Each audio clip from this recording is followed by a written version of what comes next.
lo veíamos, disfrazaron de renuncia una destitución, la destitución a manos de la 4T del fiscal general Alejandro Gertz Manero. Se va, pero se quedan muchos personajes impunes, muchísimos. ¿Qué ha pasado con Hernán Bermúdez Requena, por ejemplo? Se está investigando, alguien está investigando a Adán Augusto López. Ahí sigue el coordinador de los senadores de Morena, intocable, moviendo hilos, operando con total impunidad. Vaya, fue el encargado de ejecutar la salida del fiscal Gertz Manero. Vamos a platicar el tema.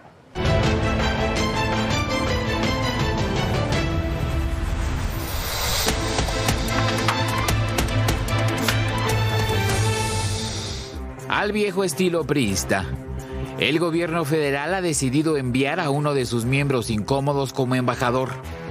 A su salida de la Fiscalía General de la República, sin embargo, Alejandro Gertz Manero deja una larga lista de casos sin resolver, lo que ha generado un profundo desgaste en la imagen de la justicia mexicana. Para empezar, sus propiedades en el extranjero han llamado mucho la atención. De acuerdo con una investigación del diario español El País, el fiscal es propietario de 4 inmuebles de lujo en España, concretamente en Madrid y en Ibiza, con un valor conjunto superior a los 5 millones de euros. El manejo del caso de Emilio Lozoya también cuestionó el mando de Gertz Manero.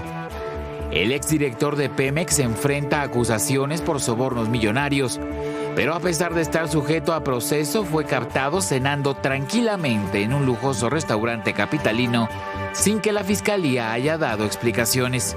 A pesar de que una de las banderas de la administración de López Obrador fue esclarecer la desaparición forzada de los 43 estudiantes de Ayotzinapa, parece que la Fiscalía General de la República solo ha alargado la investigación y hasta la fecha no ha presentado conclusiones definitivas.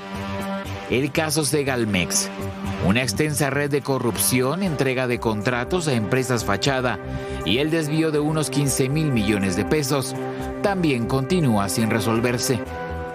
A esto hay que añadir que en la trama del robo fiscal de combustible, encabezada por los hermanos Manuel Roberto y Fernando Farías Laguna, sobrinos del exsecretario de Marina de López Obrador, la Fiscalía General de la República dejó escapar a Fernando y con la investigación todavía abierta, solo tiene en prisión preventiva a Manuel Roberto.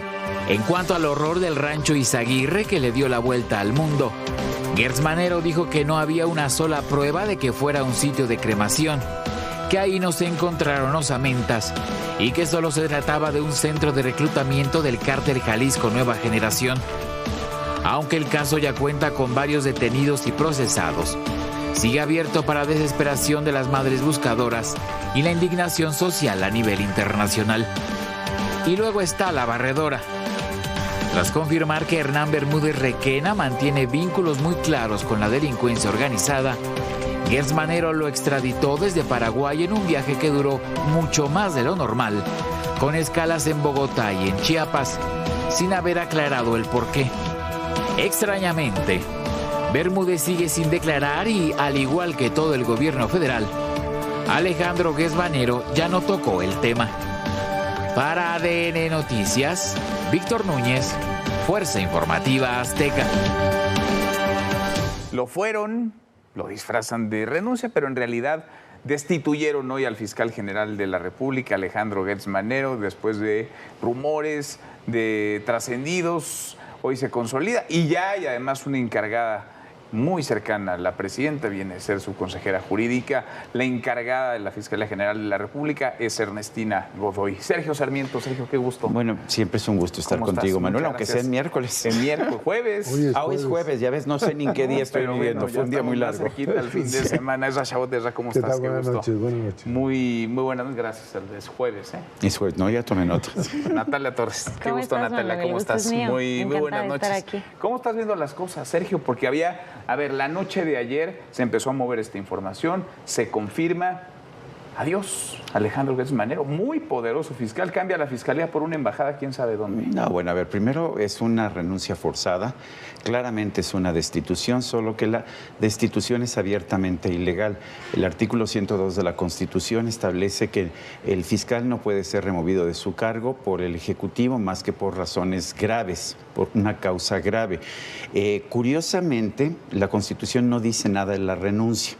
De todas formas, porque lo que vimos hoy fue un grupo de mentiras realmente espantoso. A ver, no puedes, sí podía renunciar, pero de todas formas inventaron que estaban aceptando la renuncia y en realidad no tenían que aceptar la renuncia en el Senado, sencillamente registrarla e iniciar el procedimiento de reemplazo por una causa grave que era que había aceptado una embajada en un país amigo. Bueno, a ver, eso es, para empezar, eso es una mentira. La presidenta de la República dijo hoy en la mañana que había recibido un documento, después dijo que una carta, pero que no podía decir qué era. ¿Y que la recibió ayer? Sí, eso es lo que dijo. Aunque que la renuncia está... Bueno, la renuncia... O sea, no es la renuncia, lo que recibió otra cosa. No sabemos porque todas estas son mentiras. A ver, evidentemente nos dicen que la renuncia se hizo hoy. Pero, a ver, citaron a Dan Augusto López, le ordenó a Laura Etzel Castillo, la presidenta del Senado, que se citara para reunión hoy a las 10:45 de la mañana.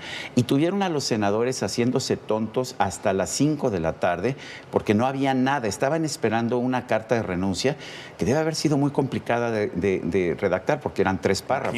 Imagínate 3 párrafos. Lo que estuvieron negociando. Bueno, es que tuvo que contratar antes a Ernestina Godoy. Bueno, ahí está el otro tema, que finalmente designa hoy mismo a Ernestina Godoy como fiscal especial encargada del despacho. Bueno, no, la designó como fiscal especial de control competencial para poderla dejar como encargada de despacho, porque el encargado de despacho tiene que estar trabajando en la fiscalía. Y no había. No, entonces, o no querían que los que estaban trabajando con Gertz se quedaron. Recuerden que la fiscalía supuestamente es autónoma. Claro. Los nombramientos no los hace el presidente, los hace el fiscal. Total, una sarta de mentiras, una farsa, pero que ha continuado pues realmente hasta hace un par de horas. Pues sí, y lo que nos falta por escuchar mañana por la mañana, simulación, Natalia, ¿cómo ves las cosas? Totalmente, una simulación va a haber de todos lados, o sea, en términos políticos, en términos jurídicos. Ahorita que hablábamos de autonomía de la Fiscalía, recordaba justo nuestro instrumento constitucional, 1917, el presidente podía poner, quitar y hacer lo que quisiera. 1924 se pide ahí un control, ¿no? Entonces que el Senado tenga que ratificar, se pide una moderación. Después, por allá de los 2000 se crea la Fiscalía como órgano autónomo. En 2014. 2014. Pero eso se dieron hasta el 2018 para aplicarlo, no era como las reformas de ahora que las aplicas al día siguiente. En 15 minutos y se aprueban en todos los estados en 12 minutos, así no funcionaba. Se hace autónomo. Entonces, yo me pregunto, ¿qué autonomía? Y aquí 2 cosas. Si tenemos un Senado con una mayoría absoluta, ¿no? Si tenemos una presidenta de la República con un partido muy evidente, con una inclinación muy evidente, ¿qué autonomía? ¿De qué? ¿No? Y además, Ernestina, ¿no? Que aunque no es definitiva, Ernestina, mínimo, esfuércense tantito en no hacerlo tan evidente, diputada, senadora de Morena, cercanísima a la presidenta. ¿Qué autonomía? ¿Qué autonomía? Ha sido una simulación que lo platicábamos hace rato, ¿no? Y lo platicábamos entre una mezcla de ineficiencia y falta de confianza. La presidenta necesita a alguien más cercano, alguien que la obedezca, necesita un poquito de más control. Y aunque Gertz actuaba con autonomía cuando le convenía, pues tenía una raya de autonomía. Y esa raya de autonomía no nos gusta. Y no nos gusta cuando se refiere a una de las personas más poderosas o la persona más poderosa dentro del partido, que es Adán Augusto. Se acaba esto, no deja de ser ilustrativo que sea precisamente Adán Augusto el encargado, digamos, de ejecutar toda esta destitución, esta salida. El hombre que en teoría debía ser investigado por el fiscal, destituyendo al fiscal. Es que esa es parte del problema, o la parte fundamental del problema. Es una fractura política dentro de Morena que no supieron cómo procesarla, a tal grado que, lo que decía Sergio, un desaseo, digamos, durante todo el día para tratar de procesar algo que tendría que haberse hecho, ahora sí que fast track, pero que no lo podían hacer seguramente por las condiciones en las que Alejandro Hertz estaba planteando su renuncia. Y esto tiene que ver con toda la historia anterior, o sea, vámonos hacia lo que fue el escándalo del huachicol fiscal, del contrabando, de la barredora como vínculo político, y todo esto, todo el tiempo veías a un Adán Augusto que decía, ya sé por dónde viene y me la va a pagar. Esto es parte de un conflicto de poder. O sea, es una revancha esto. Esta es una revancha. De un grupo político. Una venganza que me parece ha sido procesada de manera tal que creo que hay dos puntos que la conectan. Uno se diría, ¿y por qué la presidenta apoyando a Adán Augusto? Porque yo creo que finalmente la necesidad, uno, de respetar el acuerdo que tienen con López Obrador, en donde los 4 finalistas de la elección, disque finalistas de la candidatura de Morena a la presidencia, pues quedaron en sus puestos y son intocables. Ahí están, ahí está el mismo, un Marcelo Ebrard que se sale casi del pleito. Noroña que entra en el pleito y le pegan Vive en el pleito. Y además le pegan a él permanentemente con todas estas filtraciones de fotos, etcétera. Y Adán Augusto, ¿no? Bueno, y un Ricardo Monreal al que también lo tocan, pero no alcanzan a golpearlo. Me queda bien muy claro que esta contradicción de una concentración de poder tan grande como la que tienen no les permite procesar. Pero aquí algo se rompió entonces. Yo creo que lo que se rompió es básicamente este juego de poderes en donde López Obrador, desde ahí, pues su refugio, tiene junto con el propio Alejandro Hertz un manejo de la situación que a veces se le va, se pierde, ¿sí?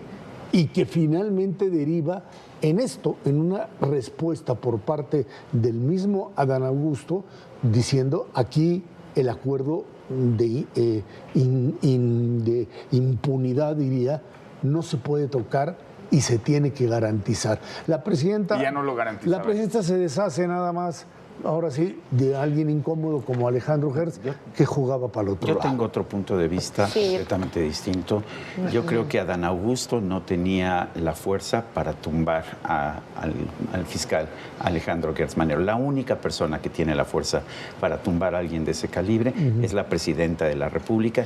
Ella tomó la decisión. ¿Qué hizo Adán Augusto? Todos sabemos que Adán Augusto es un hombre muy trabajador, ¿no?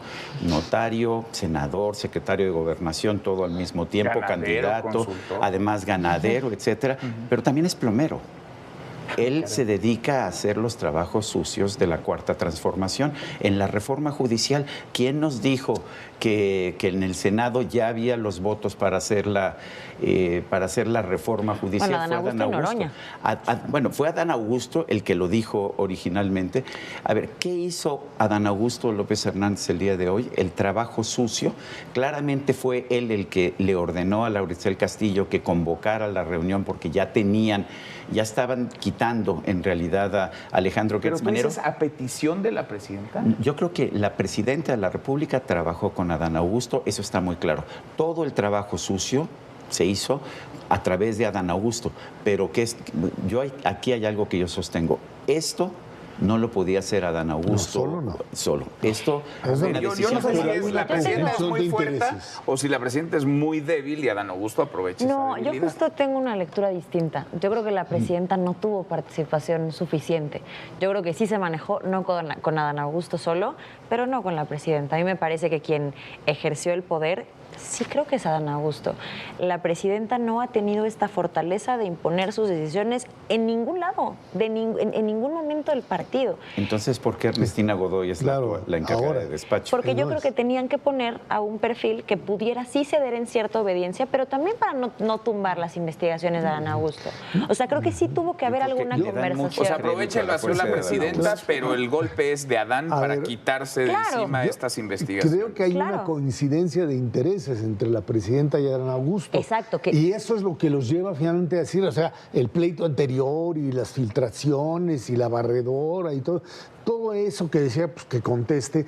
De repente con el caso de un Alejandro Hertz que pues ahora sí que bateaba para todos lados y aventaba conflictos demostrando poder, resultó, no sé si orientado desde Palenque o no, pero lo que queda claro es que el fracaso del propio Alejandro Gertz proviene de esta dualidad, de este querer jugar del lado de la presidenta y del lado de López Obrador, y en medio un Adán Augusto que como tal, pues ahí está. Pero ahí tú estás hablando de dos lados. Yo creo de un choque. ¿Tú crees que hay una guerra dentro de la 4T? Sí, por supuesto, eso es indudable. Pero yo creo que quien necesitaba que Gertz Manero se fuera de ahí era Dan Augusto. Y la negociación entró cuando la presidenta dijo, bueno, a mí me funciona que esté Ernestina Godoy. Es decir, creo que el primer movimiento de sacar a Gertz Manero tiene que ver con Adán Augusto, pero la decisión de poner a Ernestina Godoy frente a la Fiscalía, por supuesto que es de la presidenta. Necesita una figura de apoyo, y Ernestina lo ha sido, indudable, calladita, obediente, lo ha sido. Y las filtraciones vinieron de la Fiscalía, Sergio, ¿no? Eso es muy posible. A ver, Alejandro Gertz Manero se hizo enemigos por todos lados. Hoy vimos algo muy inusitado. Julio Scherer Ibarra, Julio Scherer Parellón dieron a conocer un comunicado diciendo que con la destitución, voy a llamar las cosas por su nombre, con la destitución de Alejandro Gertz Manero, México puede respirar tranquilo. O sea, claramente tenía enemigos por todos lados. Ahora, podemos especular mucho. Aquí lo importante es que no sabemos. Supuestamente tenemos una fiscalía autónoma para evitar fiscales carnales. Supuestamente tenemos una fiscalía autónoma para que se pueda desempeñar con independencia, se pueda desempeñar también con transparencia. Aquí lo que vimos fue un golpe, una renuncia forzada, una destitución ilegal, pero la verdad es que no nos han explicado. Nos dicen, incluso con mucha ignorancia, los senadores, es que se necesitaba una causa grave. La causa grave es que aceptó una invitación de la presidencia para irse. Es ridículo, es ridículo. Pues claro que es muy grave, porque por Alguien eso, más decía, por la eso causa no grave se es que ya no le gusta renuncia. su trabajo. Aquí el tema es, desde un punto de vista oficial, podemos especular mucho cuáles son las razones, el fiscal ha sido destituido ilegalmente y no conocemos las razones, no conocemos las causas graves. Yo supongo que de hecho lo presionaron, le dijeron, si no nos renuncias, entonces te vamos a remover, pero dando a conocer estas causas graves que tenemos. ¿Cuáles serían? No las sabemos. Y finalmente el acuerdo fue, tú te vas a Alemania, seguramente no le van a dar mucha lata allá en Alemania. Te aseguro que no va a tener que estarle reportando al canciller. A menos que los alemanes no acepten, digan, no, no me lo manden. Creo que sea, ¿No crees que sea el caso? Ese el caso, no, sí. Bueno, ahí está, pero... Gertz viene de una familia alemana.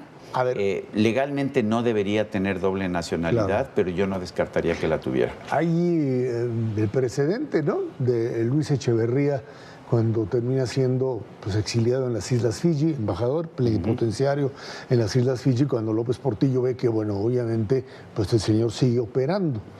¿Y por qué sacar a Gertz? ¿Por qué sacarlo del país? Yo creo que es un acuerdo que conviene a las dos partes, por lo vulnerable que puede ser Gertz. Pero hubo claramente mucha resistencia. Exactamente. Si no hubieran tenido a los senadores esperando. Claro. A ver, claramente no quería firmar al principio lo que le estaban poniendo sobre la mesa. Y creo que el elemento es muy claro, es, además de que te vas, o sea, de que renuncias, te tienes que ir del país, porque tú no puedes seguir operando aquí. Imagínense lo que Gertz tiene en términos de información como para quedarse y lo que puede jugar. Claro. A todos. Sabe mucho. Y también ahí me parece importante hacer un hincapié en qué es lo que se critica y desde dónde se critica, ¿no? Porque por supuesto los morenistas no tardaron en decir que, bueno, ahora defienden a Gertz Manero. No se confundan, absolutamente nadie lo está defendiendo. Sabemos perfectamente bien. Porque Gertz Manero fue, para empezar, no fue un fiscal autónomo y además utilizó, como lo dicen hoy el padre e hijo Scherer, utilizó la fiscalía para sus temas personales. Totalmente. Están el tema de los Scherer, pero a mí el que me parece inaceptable es el tema de la persecución de Laura Morán, la viuda, digo, era la expareja de su hermano Federico y de la hija de Laura Morán, de Alejandra Cuevas. La verdad es que eso no tiene nombre.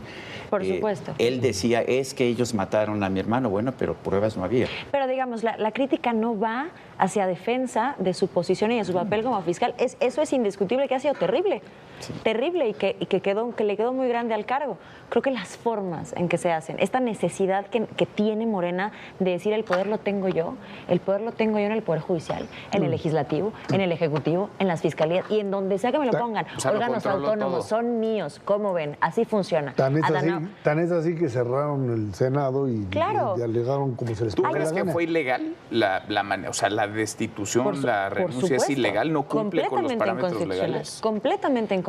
La Constitución no dice nada de una renuncia, pero la remoción, si fue una remoción, es causa ilegal. Grave. Y yo creo que es una renuncia forzada. Y la Constitución tampoco lo prevé, pero me parece importante leerla en armonía.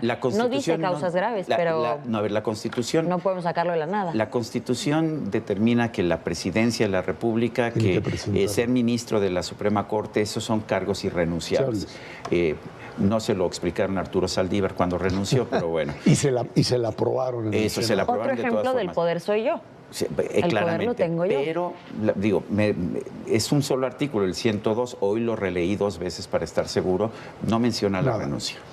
Y algo que creo que es pues fundamental en este asunto de los temas de legalidad, de cumplir con la norma, no es lo que le importa, o sea, ya no hay el poder que puede decirle lo que hiciste es anticonstitucional. Estás violando la Constitución porque la Suprema Corte anterior... Ya no es relevante, ya no es relevante porque ya no hay finalmente quien pueda cuestionar si este acto está dentro de la Constitución. Que también me parece importante decirlo, aunque la Constitución no enlista las causas graves, sí hay precedentes, sí hay interpretaciones que eso hacen los jueces, aunque también entiendo que hoy ya no tienen relevancia. Claro. Sí me parece que es importante que hablemos de la crítica real. El poder lo tienen todo y tienen una necesidad de expresarlo por cualquier lado. Pero no lo pueden manejar, ¿no? Y creo que eso es importante. Tienen el poder en su mano total, pero no tienen los mecanismos de negociación política que te da un modelo democrático. Ni de gobernabilidad, no saben gobernar. No los tienen. Tampoco. Y finalmente, a lo que regresamos, es a lo que eran las procuradurías, nombrada por el presidente. Entonces es el modelo, va a replicar el modelo que tienen que obedecer en la Ciudad de México. Eso es lo que va a hacer Ernestina Godoy, claramente, y por eso... por eso esta pila de mentiras terminó con esta designación el día de hoy de Ernestina Godoy como fiscal especial, que pues duró nada como fiscal especial, porque de inmediato ya entró como encargada de despacho. Todo en horas. Y va a ser ratificada como la nueva fiscal, por supuesto. Este jueves duró como un mes. Y capaz que ni presentan las ternas ni nada. Es que Ezra le gusta las tienen que presentar por no es cierto. Está mintiendo. Así. Me gusta siempre hablar. Gracias, Sergio Ezra. Gracias, Natalia, muchas gracias.